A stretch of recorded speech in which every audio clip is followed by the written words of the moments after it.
fractional in general, it'll save you money because you're paying a fractional of the cost. But specifically when you think of senior talent professionals, you're getting so much more for that price.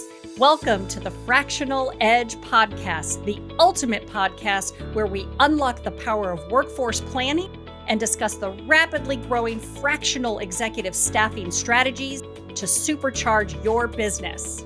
Meet your hosts, Carol Fraser, a workforce planning expert, fractional chief human resources officer, and founder of C4 Talent. And Jason Hewitt, the sensei of marketing, fractional chief marketing officer, and founder of Fifth Degree Marketing.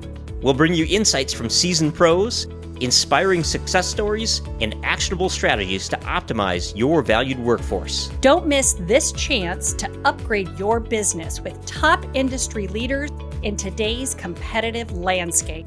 So tune in and learn how to unleash your competitive edge.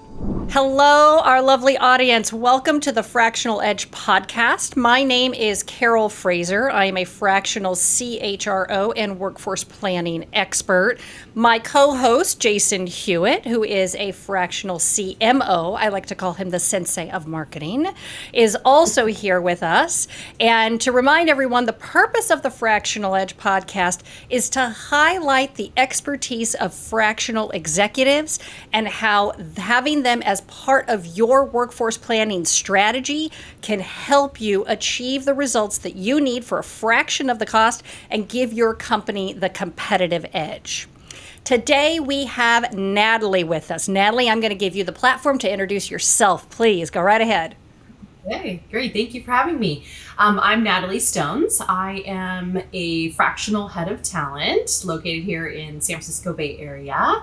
And I'm the founder of Talent Refinery, which essentially fills in your interim and fractional recruiting related needs, everything from strategy to actually delivering on end-to-end recruiting.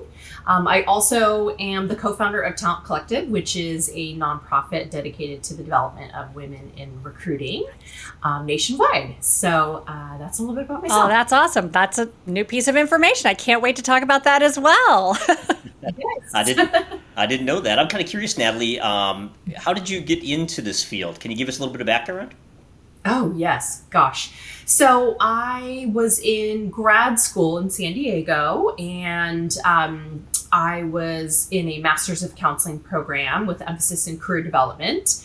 And I pretty much immediately knew that I did not want to be a counselor, but it was a good program and the best course of action that I could transfer those skill sets into the business world.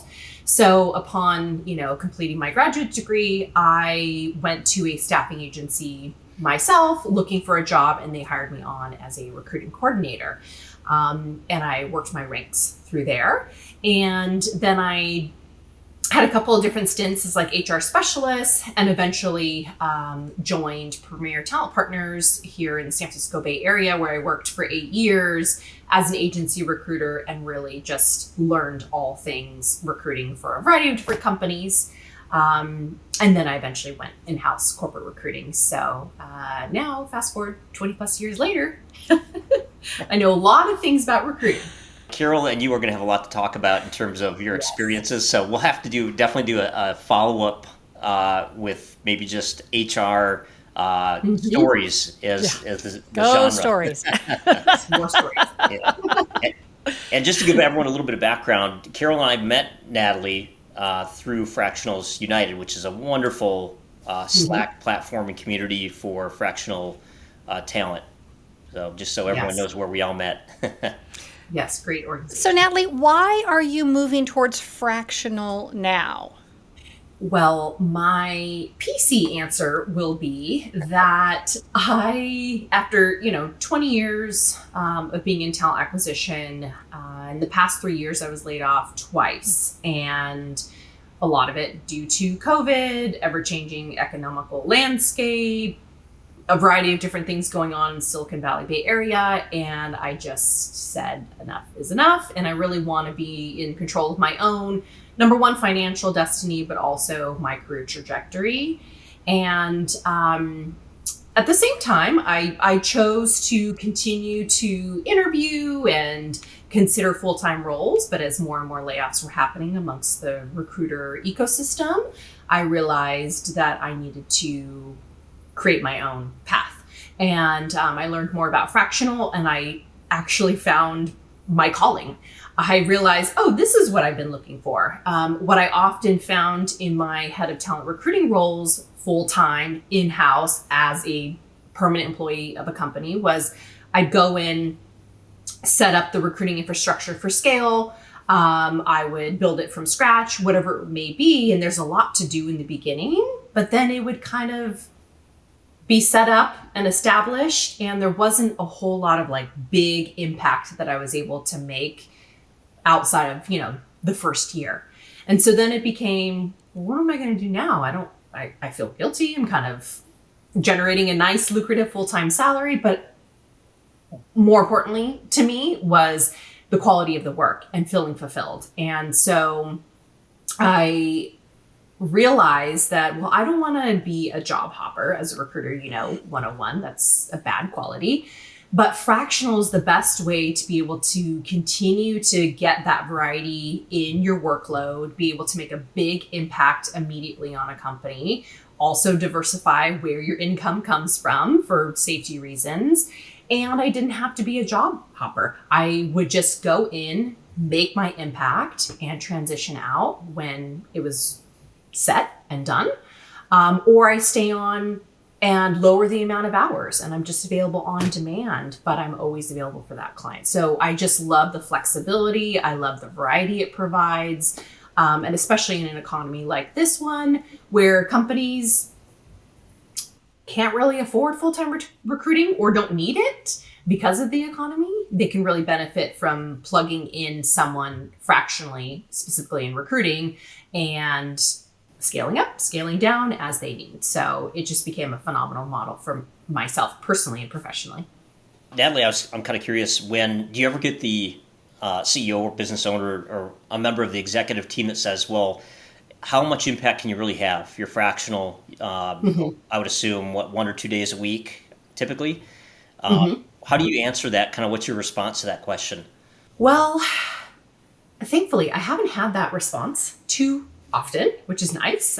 They've seen the value and or they've hired fractionally previously. So that's been a benefit for me. However, what I would say to answer that question in general is,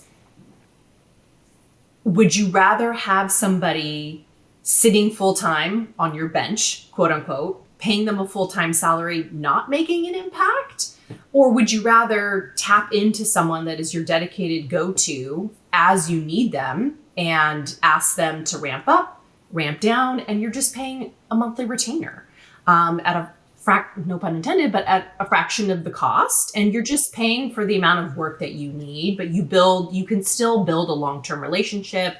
I'm still dedicated to XYZ client as my client ongoing, as long as you need. But this week you need me 5 hours. 6 months from now, you're going to need me 15 hours a week. But that's the benefit of being able to scale up and down. So I think it's financially more sound than hiring me full time at a big lucrative salary and not having enough work for me. We agree with that mindset. And I love the analogy made of the bench. Because as we know, it does happen. Having someone on the bench is not always an effective, most times not an effective strategy. We know that fractional executives are really beneficial to an organization. And as somebody who is out there seeking talent of all types, what is the benefit of bringing in fractional executives for an organization? Because you've got the line of sight to all different types of executives. Like, Jason can talk about why it's great to have marketing, and, somebody else can talk about why it's great to have chief, fractional CFOs or COOs. But you're in a unique line of sight that you are seeing all the fractionals.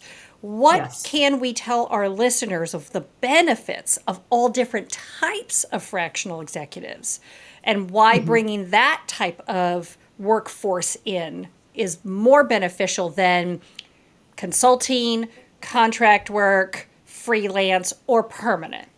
I think one of the unique things that I guess is to my benefit is just being a trained recruiter and seeing time and time again, we work through the workforce plan, we tie it to the business goals and the timelines, etc. And 9 times out of 10, actually 10 times, majority, 95% of the time, it is we need a full-time sales leader. We need a full-time COO. Well, you may not be at the size, scope, stage, season to need that all the time. I've also seen time and time again where, Natalie, you and your team need to recruit and hire for these roles. They're all full-time and we need them here yesterday. Fast forward 6, 9, 18 months later, we're laying half of those people off because there isn't the need for them anymore, or there wasn't enough business to keep them on. Or if it's a startup and they thought they needed it based on the seasonality of their business, well, it's a startup and things are evolving and changing and it didn't go in the direction we anticipated. So we actually don't need to follow that model anymore, which means we don't need those people anymore. So I think one of the benefits in the seat that I sit in is really being a strategic thought partner for CEOs, hiring managers, in helping them think through that workforce plan of, well, based on where the business is now, because I primarily work with small, early stage companies, small businesses, startups, this is what we want our plan to be right now and the talent that we need to make that impact. But things could change. What's our contingent plan? And based on that contingent plan, we could probably benefit from hiring fractionally instead of full-time. That's more often the conversation that I have versus consultant or fractional. But when those situations come up, the things I probe for is, do you want someone to come in and just work on this project and we give them a SLA, a scope of work, and they're going to deliver on a project? Or do you want them to be a more long-term embedded solution, but just at a fraction of the hours, a fraction of the price? And so I go through that exercise with them. If they're actually on board with not hiring permanently, well, then the next thing is, do we need it to be more consultative, project-based, or is fractional the best course of action where we have a more dedicated partner that's going to be embedded with our company? That is, you're singing from the right hymn book, in my opinion, where you're trying to tie your talent acquisition strategies within the workforce planning back to the inputs of what is the strategies and the plans for the organization. However, far too often, we have leaders who really are not very good at sticking to the plan. They get noise in their ear or something really urgent comes up, and then they throw resources at that urgent need. And once that urgent need is solved, what the heck do they do now? And I think where you're coming from and the way that you are now utilizing the fractional executive option is smart, so that it helps the CEOs and our small business owners to stay on the right plan and strategy without giving up to the current noise or the current problem, right? We know business is fluid, business is agile, you're gonna hit problems. But what ends up happening is you can't forget what the plan is and pivot and do everything over here and then hope that, oh yeah, what the heck were we doing over there? This is where I believe sometimes small and medium-sized business owners are not so good at maybe staying on the track. So that is, I hear you completely there. And when we think about the workforce planning and the pivotal role that talent acquisition plays in pipelining, right? As well as attracting and engaging candidates, coming up with ideal candidate profiles so that you're not interviewing based on biases. All of that makes a huge difference. And that is, again, another great reason why fractional executives fit the bill a little bit more, at least in my opinion. What do you think? Yes, I think that especially for startup companies where their models will naturally shift and evolve and pivot, fractionals really make sense earlier on. Especially if you're VC backed and you're working off of a runway of cash flow. It's a really nice way to be able to get the expertise that you need at the senior executive strategic level without burning through your runway. But also being able to tap into that expertise to meet the needs of your business model at that stage of your company. And if a year from now, the need is to pivot, then you transition. If that fractional doesn't make sense, you bring in a different fractional. And so you're able to pivot your talent needs and the bench again, based on the evolution of your business, specifically for startups.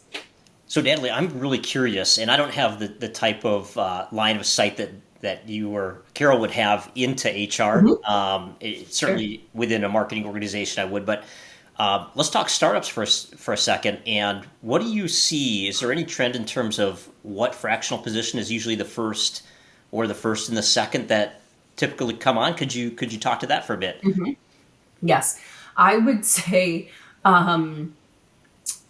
fractional is still kind of a unfamiliar concept to startups, surprisingly. And especially being here in Silicon Valley, and I have been fractional. I've tried assisting other fractionals in finding placements, but startups are still a little unfamiliar with what the title of fractional means, and so it's requiring a lot of education and knowledge capital around the benefits of it. But where I have found that the savvy startups that do hire fractionally, they're typically looking for CFOs, COOs, and CMOs initially to essentially, get their minimum viable product out there, get some of the essential operations up and running, obviously run the back end, all the finances. And then as they start to grow a little bit and start to realize they're going to grow and scale the business, then they start thinking about the people that they need. And so then they think about the people like Carol and I. Well, we need a recruiter to hire all those people, and we need a HR specialist, not necessarily a specialist, but a expert to come on board and help us manage the entire talent management pipeline and employee experience. And so then I see those evolve kind of as like phase 2. And then the other ones that I've started to see more like phase 3 is like your CHROs, right? When your business is big enough where you have a sales function, but you really now need a highly, highly strategic revenue operations type of person. I've seen that. And then I've seen newer ones pop up like fractional product, fractional technology, fractional information, fractional project management as your business is scaling and it's big enough to support those functions. Okay, interesting. Yeah. That's kind of the evolution that I've seen. Okay. Yeah, very interesting. And do you see, maybe a hard question to answer, but I'm kind of curious, what % of the time, if that fractional executive is working out well, will the company come back and approach them for a full-time? And if, do they typically take that full-time or decline, or is it all over the board? I don't know. All right. Maybe I asked a question she couldn't answer. It's amazing. Yeah. I don't know. Yeah. I mean, I can't wait for that to start to happen so that we actually have statistics like that to be able to show growth in both the opportunity to take your 20 plus years of an expertise and go in as a fractional executive.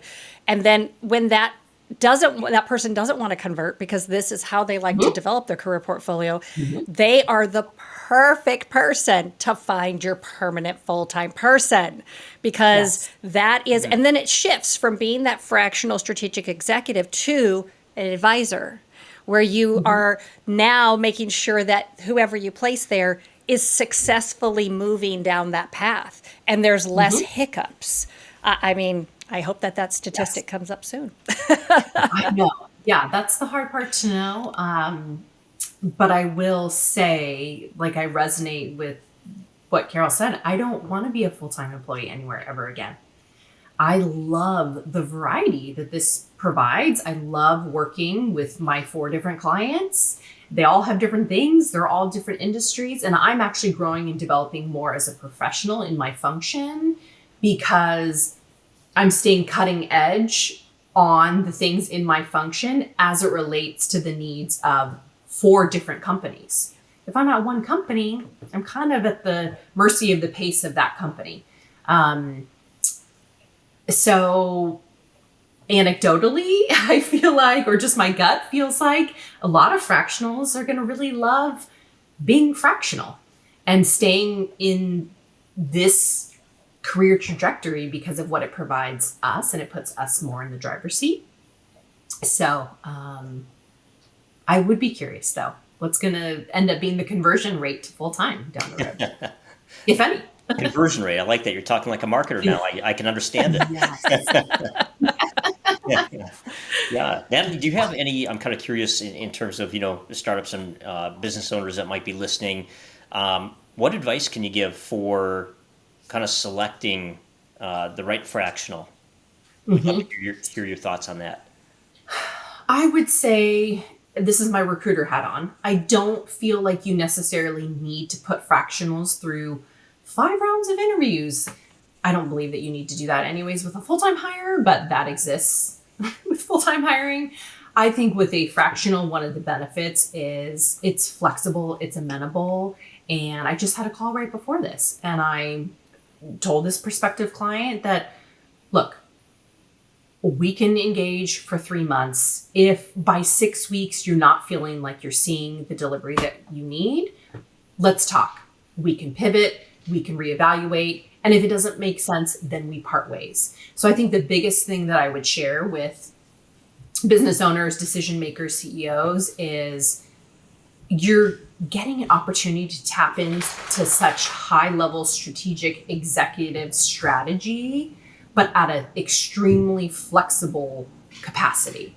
So don't feel like you have to put them through a full-time ringer of interviews. Know that it can be amenable. However, that does not mean don't vet them. So definitely have conversations with them, have them talk with your COO or another C-suite professional, have them talk to maybe somebody that they're going to be working very closely with, and then ask for case studies or references from other clients so that you can get some firsthand feedback of what is it like to work with Jason as a CMO. So definitely do your due diligence, but I don't think it requires the extent, the depth, and the breadth of the interviewing process that you would need with a full-time hire. When you think about the different types of models in talent acquisition and how an organization can spend hundreds of thousands of dollars on placement fees throughout the year. I mean, I have one study where we spent, I'm going to say, about $310,000 on 14 jobs. So, and now the opportunity is in front of CEOs where they can hire a fractional head of talent. Talk about the benefits of this model versus having both in-house and having an agency relationship. Mm-hmm. So this is a hard topic for me to discuss because I owe my career to my early agency days. Half of it was in staffing. And, I was on that end charging those 25 to 30% fees. And there definitely is a time and place for agencies. But when you compare it to a fractional head of talent model, I'll be very transparent. My monthly retainer is anywhere from $5,000 to $8,500 a month, depending on how many hours you need me every week or the scope and level of work. For that amount, I'm working on your talent strategy, workforce planning, your recruitment marketing, employer branding. I'm running end-to-end recruiting and pipelining on actual roles, all for that amount. versus outsourcing one role. Let's just take a mid-level role, 100K salary. You're going to pay $25,000 one time for one person. It just doesn't make sense to me anymore.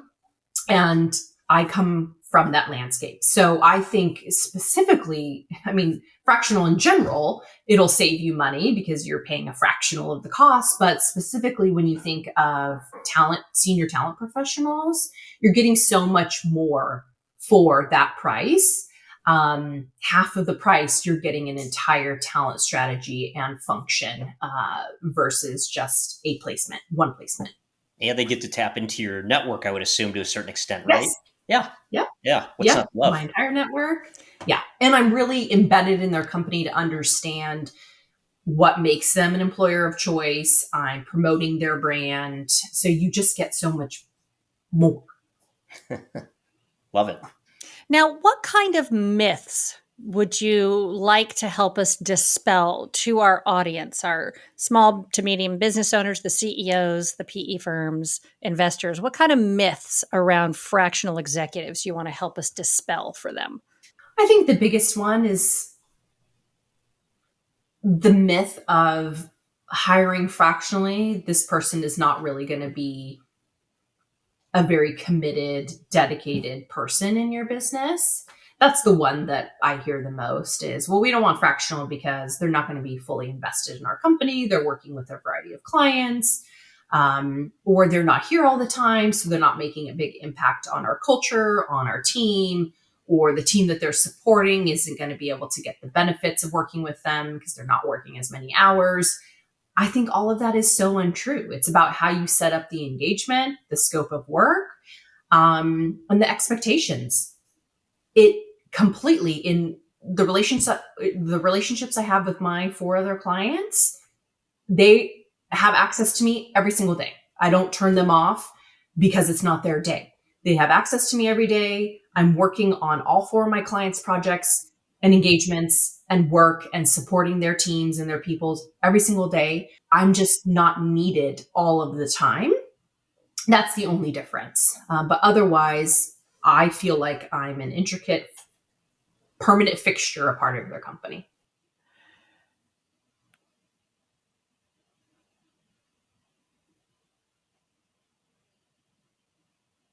Yeah. 2 of them, I work 10 hours a week, and then the other 2 are about 5 hours a week. And is that typical in what you do? Kind of the, as a fractional role, 5 to 10 hours, kind of right in there? Yeah. I'm going to be onboarding one that's going to want more like 15 to 20 hours a week because they're ramping up some hiring. So it really depends specifically in recruiting, the cycle of, how many recs they're going to need me to work on and the time and stage of where they're at in their recruiting life cycle. Or if it's more of, hey, can you just help us do an ATS implementation, things that aren't as time consuming as actually like running full cycle recruiting. So it just depends on the nature and how much recruiting needs to happen. It's interesting when you were talking about the myths that a lot of the CEOs have around fractionals. As an executive coach, one of the things that it brings up for me is it's a matter of mindset, right? It's a matter of looking and educating and raising the awareness and really kind of creating the right environment where fractional executives can bring their magic, bring their value and impact, but it is not going to meet the old mentality of I need you at a place where I can touch you, right? I need to see you. I need to hear from you all the time. And I think a lot of that is a bit of a burden, if you will, to our listeners that it's time to adjust and modify and grow the ways that we can have value and impact in an organization. And that really kind of goes with perm or fractional, right? It's we've started to see that evolution given the COVID, given the remote, given the hybrid. I was just talking to Jason about, back in 2003, we came up, I can't remember his name. It's Carl something. It'll come to me. came up with results-oriented work environment, right? And it's a matter of, if they're bringing you the value, do you need to see them punch in, see them punch out? Do you need them on every single call? I think it really forces those executive leaders to ask ourselves, do we have the right people on the call to actually make the decision? Or do I just need to know that somebody was where I expected them to be, so because they're on my call? We see all the memes. This meeting could have been an email, right? Oh, the biggest pain point. Exactly. Well, and one other thing I will add is, how many times have you, listeners, or yourselves, worked full-time in a role and you had people that you either worked with as peers or they were your direct reports that you couldn't track down, you didn't hear from them regularly, they weren't available, they're full-time employees, but you're not sure how much they're actually working and contributing. So it really is nuanced when it comes to, if you're a full-time employee or fractional, it's, are you delivering on your results, regardless of what the arrangement is on your employment. Yeah. Yeah. Interesting. Is there, in terms of the future and what this is going to bring, what are your thoughts on, fractionals and the role in the future for human resources?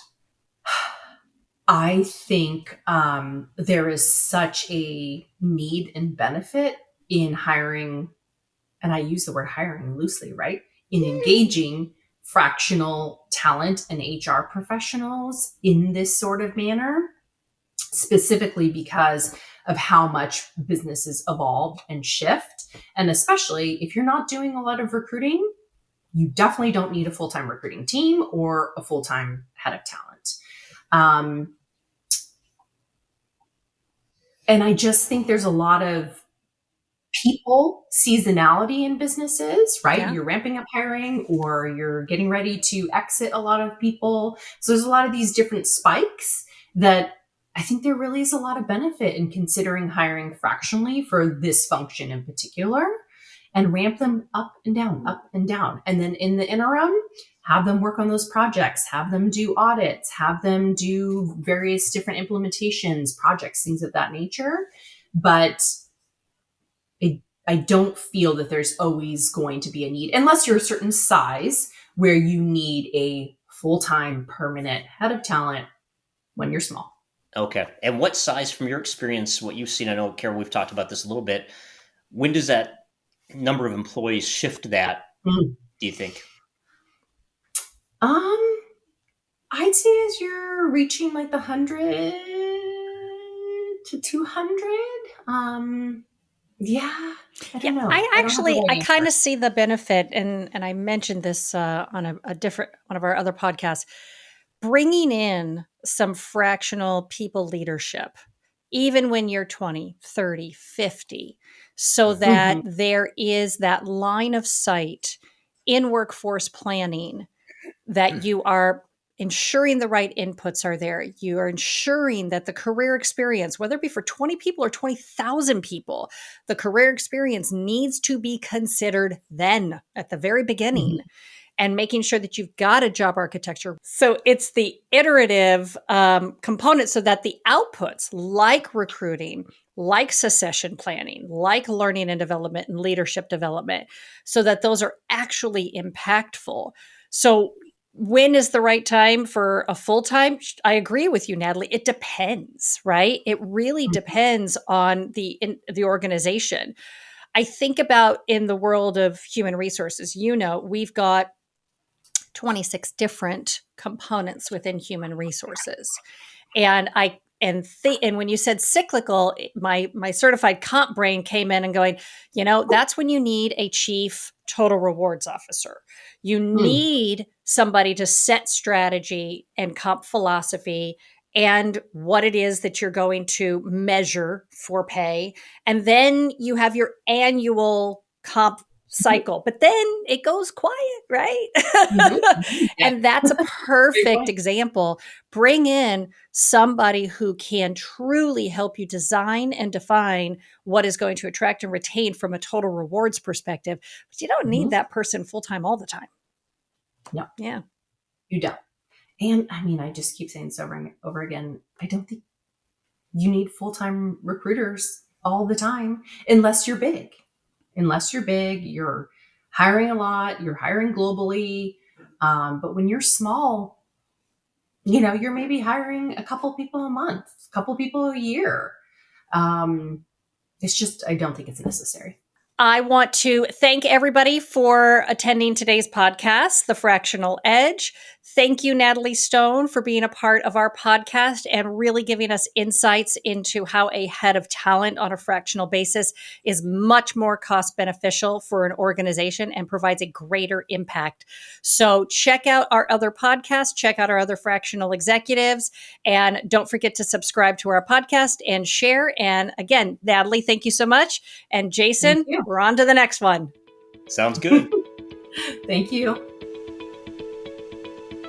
We hope you enjoyed our insightful discussions and feel inspired to unleash your competitive edge. Remember to like, share, and subscribe to stay updated with the latest episodes. You can also connect with our podcast guests to benefit from their expertise and explore collaboration opportunities by visiting our website, thefractionaledge.com. Join us next time as we continue to explore the power of workforce planning and fractional executives in today's competitive business landscape. Until then, take care and keep growing.